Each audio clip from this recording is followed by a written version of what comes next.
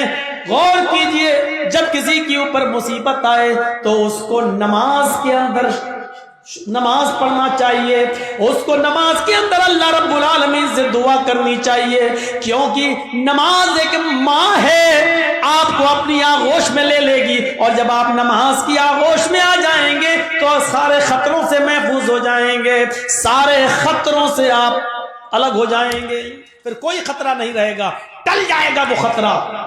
آپ کو یاد ہوگا صحیح بخاری کی روایت ہے، بنی اسرائیل میں ایک نوجوان تھا، نام تھا اس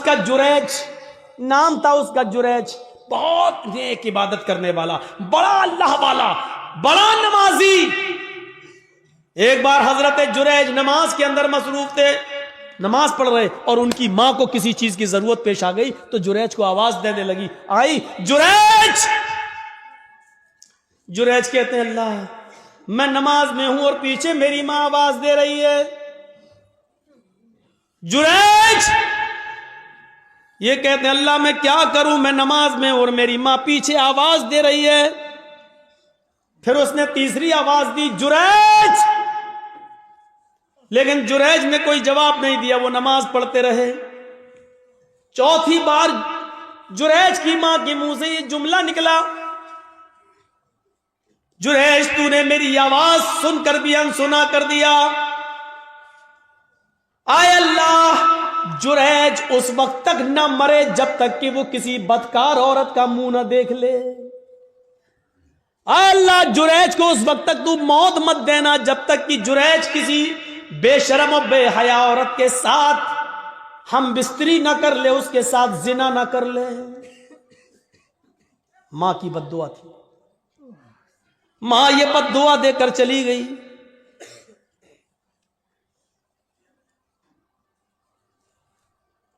پھر کیا ہوتا ہے،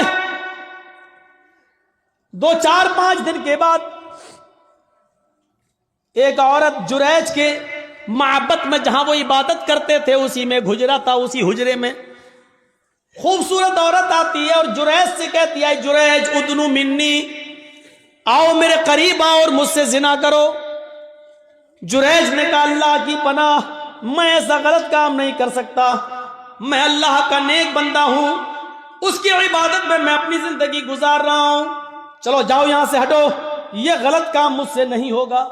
جریج نے اس عورت کو بھگا دیا. وہ عورت پریشان تھی، سیدھے جنگل میں جاتی ہے اور وہاں بکریاں چرانے والے ایک چرواہے کے ساتھ وہ زنا کر لیتی ہے، شکار ہو جاتی ہے زنا کا. 9 مہینے 10 مہینے گزر جاتے ہیں. 9 مہینے کے بعد اس عورت کے بچہ پیدا ہوتا ہے،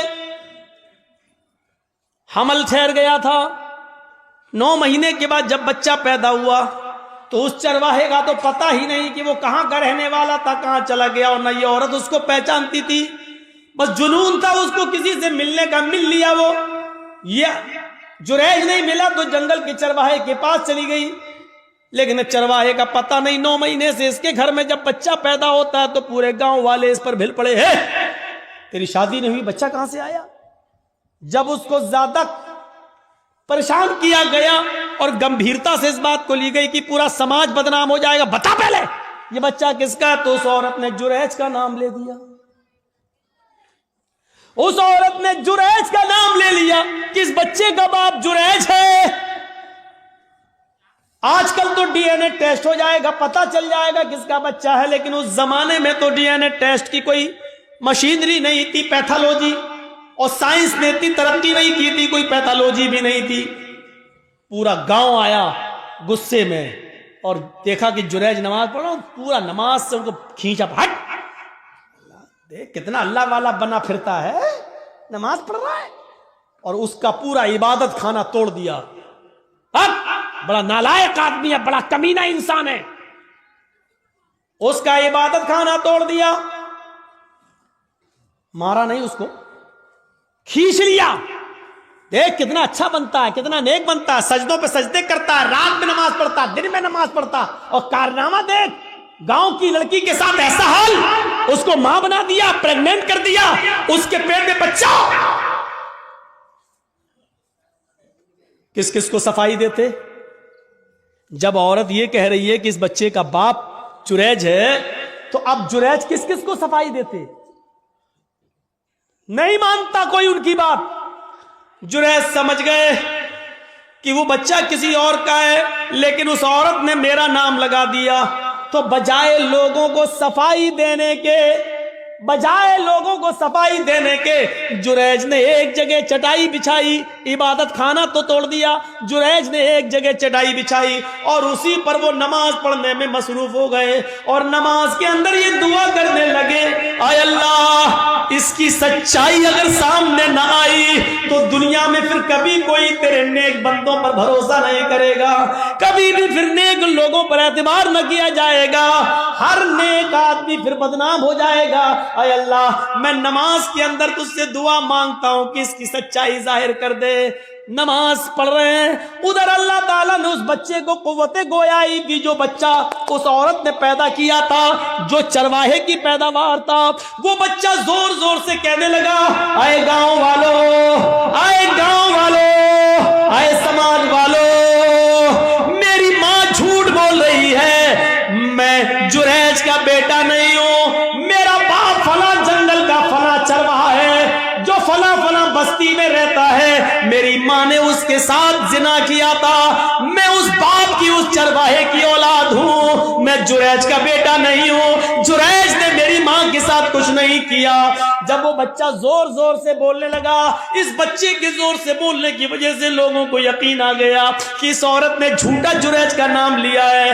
وہ معافی تلافی کرتے ہوئے آئے اور کہنے لگے، جریج ہمیں معاف کر دو، ہم سونے کا تمہارا معبد عبادت خانہ سونے کا بنا دیں گے، ہمارے پاس اتنا سونا ہے، ہم سونے کا تمہارا عبادت خانہ بنا دیں گے. جریج نے کہا نہیں، جس طرح مٹی کا پہلے بنا ہوا تھا اسی طریقے کا بنا دو، سونے کی عبادت خانے کا ہم کیا کریں گے، ہمیں تو نماز ہی تو پڑھنا ہے. اور کرنا ہی کیا ہے میرے بھائیوں، حضرت جریج کے اوپر جب مصیبت آتی ہے، اور اتنی بڑی مصیبت کہ نیک آدمی کے اوپر زنا کا الزام لگ رہا ہے، تو حضرت جریج صفائی پیش نہیں کرتے ہیں بلکہ نماز کی آغوش میں چلے جاتے ہیں، نماز کے دامن میں چلے جاتے ہیں، نماز پڑھنا شروع کر دیتے ہیں، اور اسی نماز کے اندر دعا مانگ رہے ہیں. اللہ نے کہا، یا ایھا الذین آمنوا استعینوا بالصبر والصلاۃ، جب تمہارے اوپر مصیبت آئے تو صبر اور نماز کے ذریعے اللہ سے مدد مانگو. جریج نے صبر کیا گاؤں والوں کے عبادت خانہ توڑنے پر، اور نماز کے ذریعے اللہ سے مدد مانگی ہے. میرے بھائیوں، نماز بڑی سے بڑی مصیبتوں کو دور کر دیتی ہے. نماز جب آپ کے اوپر بہت بڑی کوئی مصیبت آئے تو فوراً وضو بناؤ اور نماز کی آغوش میں چلے جاؤ. 313 صحابہ، 1000 کا لشکر کافروں کا جنگ بدر میں، اللہ کے نبی نے جب یہ کنڈیشن دیکھی تو آپ سمجھ گئے کہ یہ ہتھیاروں سے لیس ہمارے پاس کچھ نہیں، آج کیا ہوگا. تو آپ نماز پڑھنے لگے اور سجدے میں یہ دعا کرنے لگے، اللہم لا تہلک ھذہ العصابہ ان تہلک ھذہ العصابہ لن تعبد بعد اليوم قط. اے اللہ، آج اگر یہ مٹھی بھر جماعت ہلاک ہو گئی، آج یہ 313 صحابہ اگر مٹ گئے، ہلاک ہو گئے، تو اس روئے زمین کے اوپر پھر کبھی تیری عبادت نہ ہو سکے گی، اس روئے زمین کے اوپر پھر کبھی کوئی تیرا نام لینے والا نہ ہوگا. اے اللہ، ان 313 صحابہ کی حفاظت فرما، یہ 1000 کافروں کا لشکر ہے. دیکھیے نبی پر مصیبت آئی، 1000 کا لشکر ہے جو صحابہ کو مارنا چاہتا ہے. جب یہ مصیبت آئی تو نبی نے نماز پڑھنا شروع کر دی، اور نماز ہی کی حالت میں آپ یہ دعا کر رہے ہیں، اے اللہ اگر آج یہ 313 مٹ گئے، برباد ہو گئے، لن تعبد بعد اليوم، تو آج کے بعد کبھی تیری عبادت نہ ہو سکے گی، کبھی تیرا نام نہیں لیا جائے گا. اور آپ دیکھ لیجئے میرے بھائیوں، جتنے لوگوں کو اللہ کے نبی کے زمانے میں صحابہ کرام کو پھانسی پر لٹکایا گیا یا ان سے کہا گیا کہ تمہاری گردن کاٹی جائے گی، اڑائی، بتاؤ آخری تمنا کیا ہے؟ تو ان لوگوں نے آخری تمنا جب بتائی تو یہ نہیں کہا مجھے میری ماں سے ملوا دو، یہ نہیں کہا مجھے میرے باپ سے ملوا دو، یہ نہیں کہا مجھے میرے بیوی سے یا بیٹے سے ملوا دو. جب ان سے پوچھا جاتا تمہاری آخری تمنا کیا ہے تو وہ کہتے مجھے 2 رکعت نماز پڑھنے کی مہلت دے دو. ان لوگوں نے مجھے بنایا تو بڑی شان سے ہے, جلسے کرا کرا کے, چندے کر کر کے, سیمنٹ لے لے کے, بوریاں لے لے کر, اینٹیں لے لے کر ہمیں بنایا تو بہت اچھا ہے, خوبصورت بنا لیا, مینارہ بھی بنا دیا, بڑی عالیشان بنا دیا, لیکن الہ العالمین انہوں نے مجھے ویران کر دیا, بنانے کے بعد مجھے آباد نہیں کیا. اے اللہ انہوں نے میرا پیٹ نہیں بھرا, اللہ انہوں نے مجھے بنانے کے بعد میرے پاس نہیں آئے, میری گود میں نہیں آئے.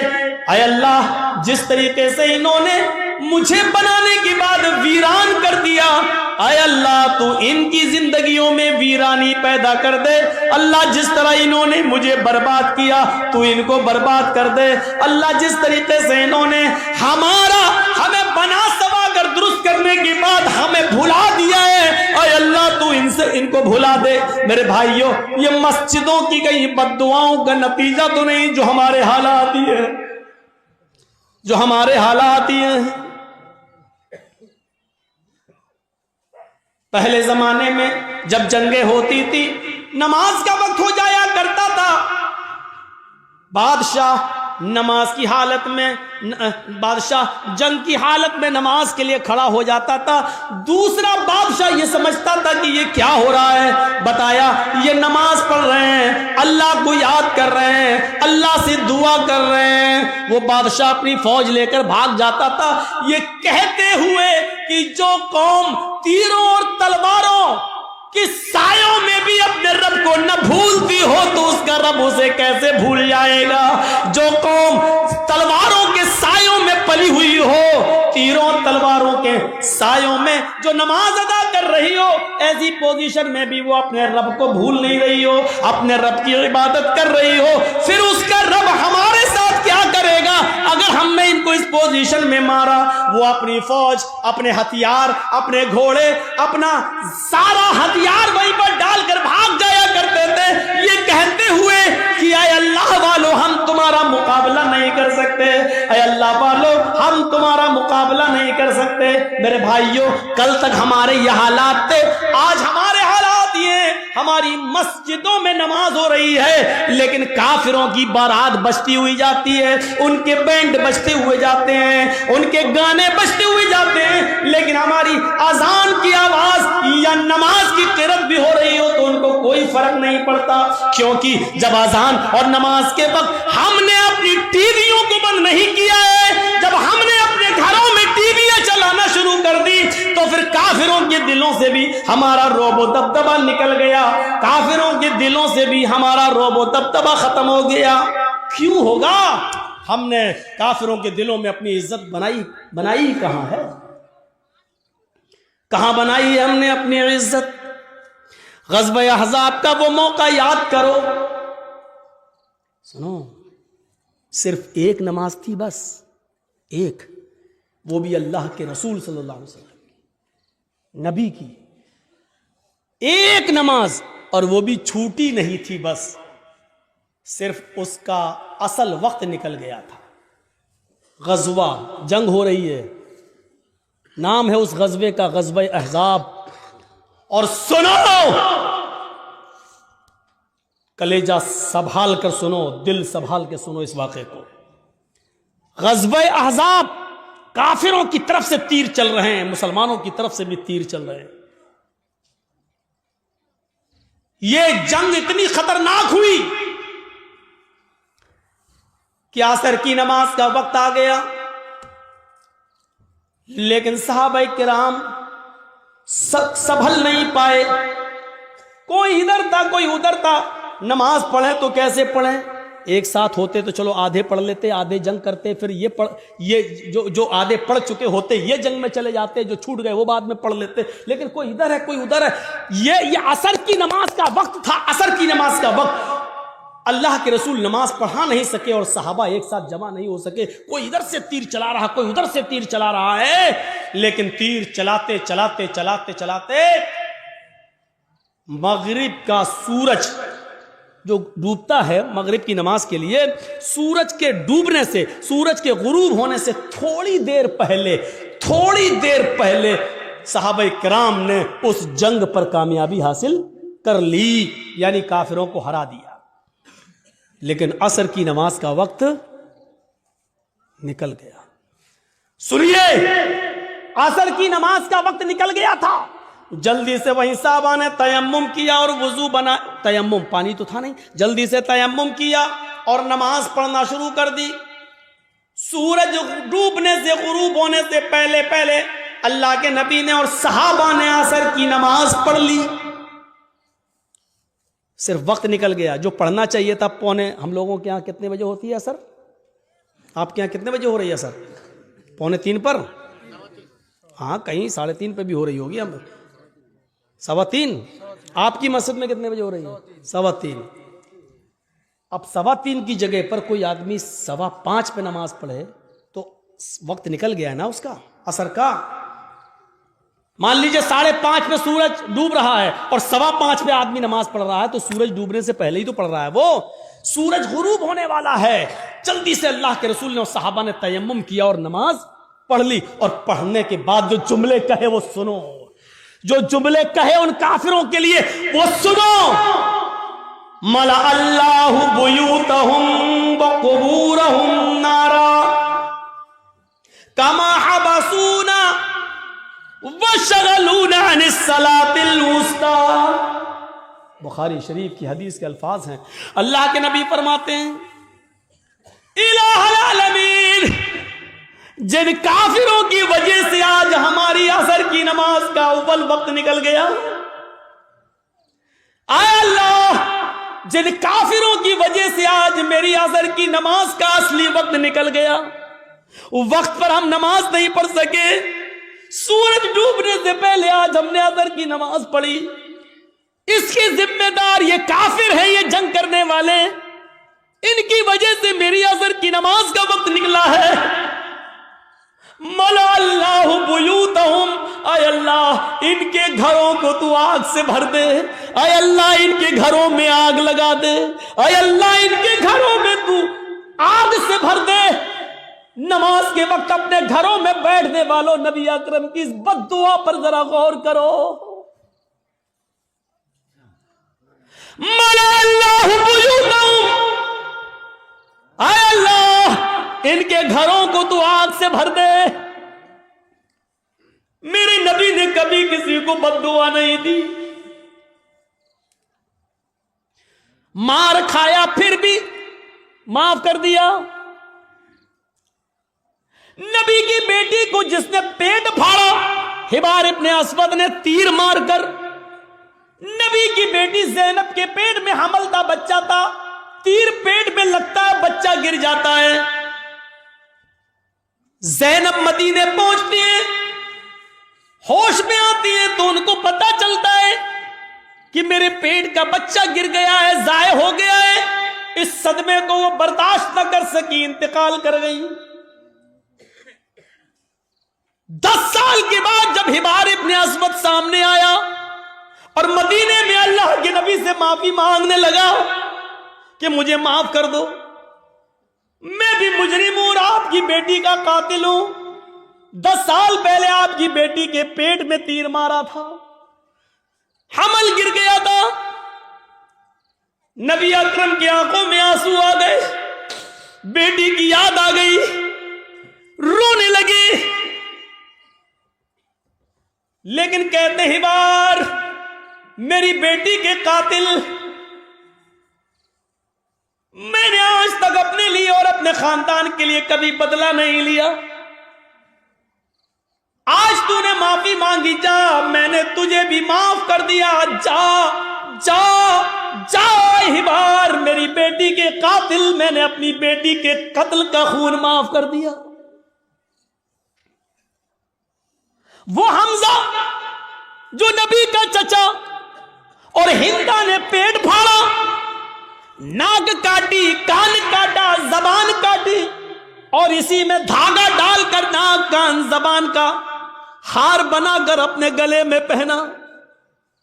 وہ ہندا جس نے حمزہ کا پیٹ پھاڑ کے کلیجہ نکالا اور چبایا، ہمت نہیں کر سکی اس کو کھانے کی، تھوک دیتی ہے، کٹی ہوئی گردن، پھٹا ہوا پیٹ، نکلا ہوا کلیجہ، کٹی ہوئی ناک، کٹا ہوا کان، کٹی ہوئی زبان.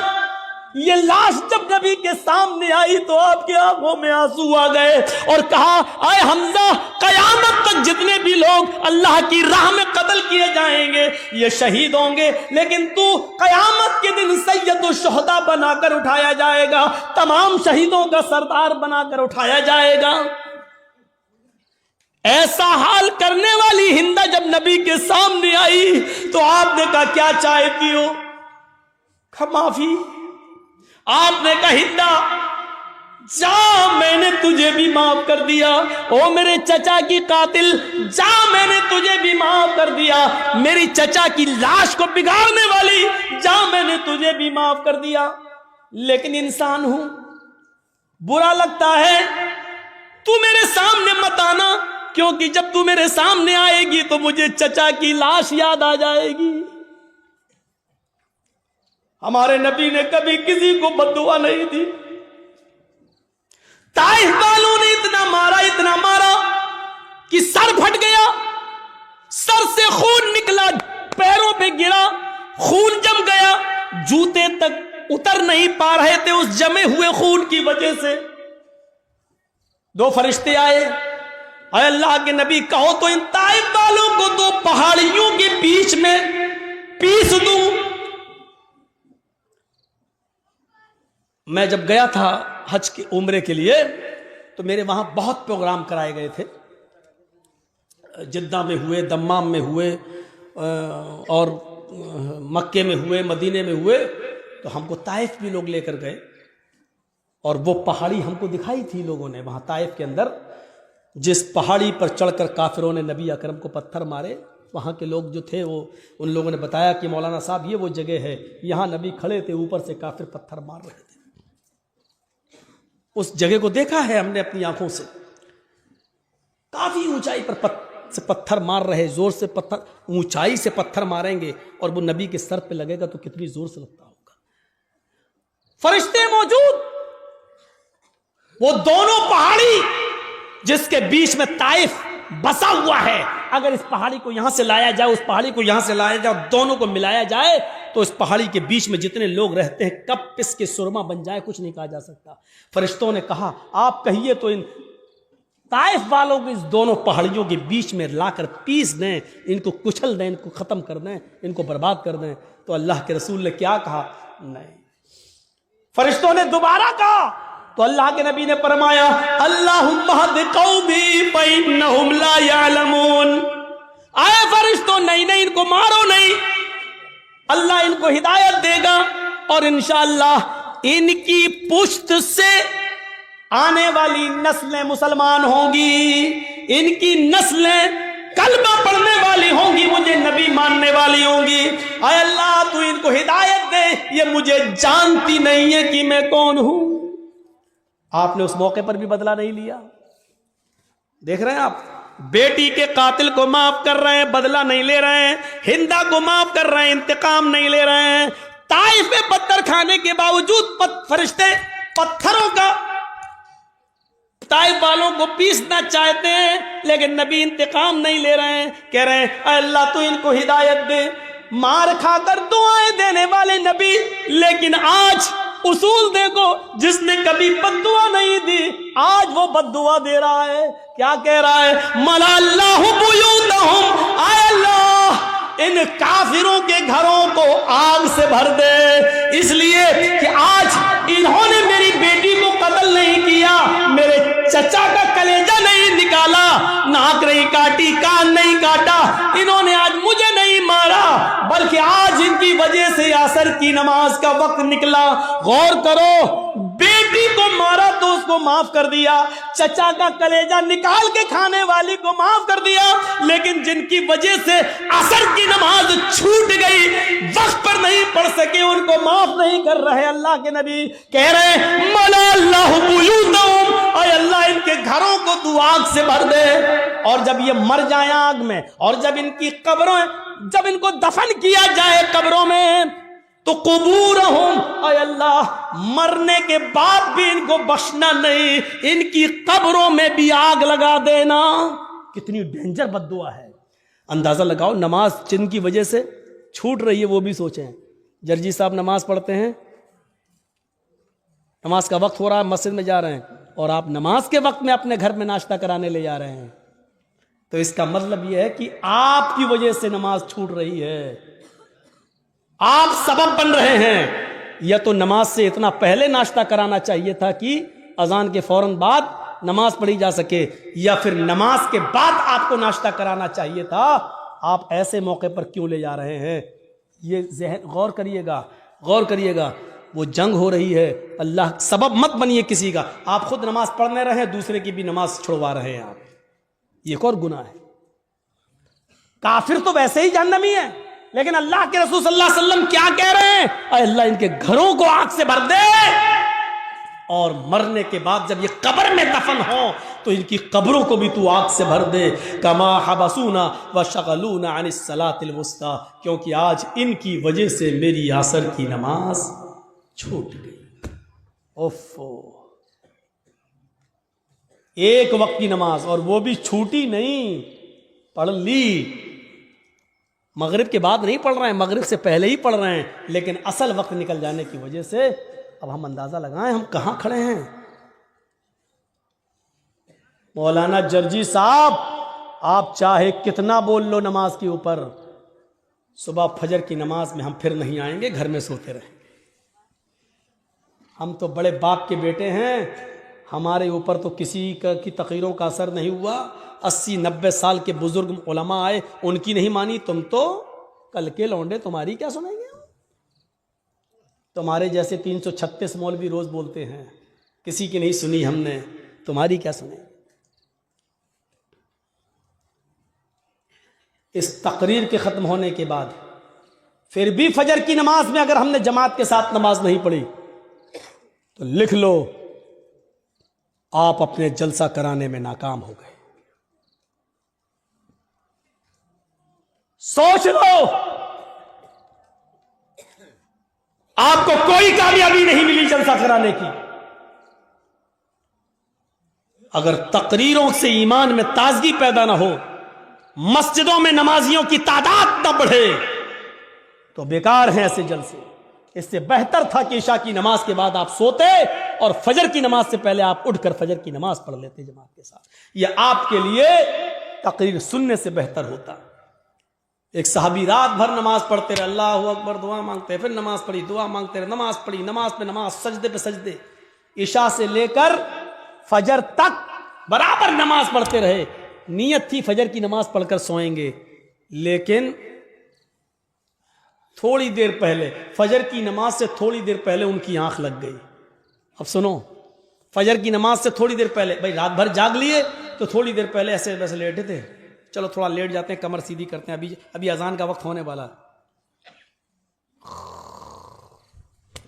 گئے کام سے، تھوڑی دیر کی بات آنکھ کھلی، مسجد میں نماز ہو رہی ہے، جلدی سے وضو بنایا، نماز میں شامل ہو گئے، جماعت تو مل گئی، دونوں رکعتیں مل گئیں، لیکن فجر کی نماز سے پہلے جو 2 رکعت سنت پڑھی جاتی تھی وہ نہیں پڑھ پائے۔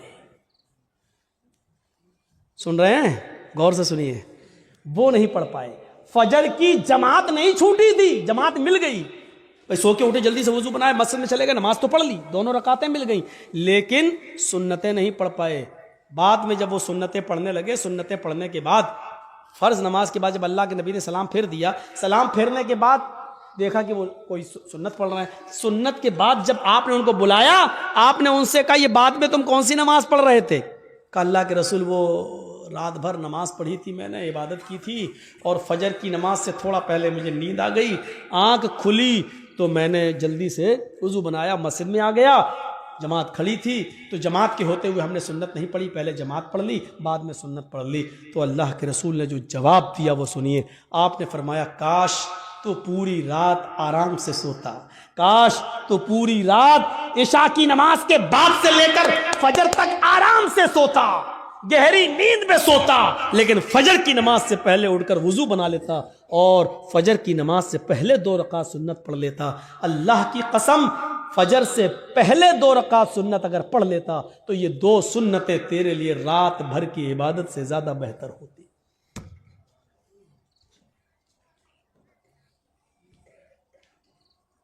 فجر کی نماز سے پہلے 2 رکعت سنت تمہاری رات بھر کی عبادت سے زیادہ بہتر ہوتی۔ کیوں جاگے تم رات بھر؟ یعنی ایسی عبادت سے کیا فائدہ کہ جلسہ سنو 12 بجے تک، 1 بجے تک، اور سوتے سوتے 2 بج جائے، اور فجر کی نماز میں جب آپ اٹھ نہ سکیں اور مسجد میں نہ جا سکیں تو ایسے جلسوں سے کیا فائدہ؟ یہ بند ہونے چاہیے ڈرامے۔ ہاں میں اس کو ڈرامہ کہتا ہوں۔ جو جلسے لوگوں کو نمازی نہ بنا سکیں وہ ڈرامہ ہے، جو تقریریں لوگوں کے دلوں میں ایمان تازہ نہ کر سکے وہ نوٹنکیاں ہیں۔ وہ لیلا مجنوں کی کہانیاں ہیں۔ تصور کیجئے ہم کہاں ہیں۔ نماز کتنی ضروری چیز ہے ہماری سوسائٹی اور ہمارے سماج میں اور ہمارے لیے۔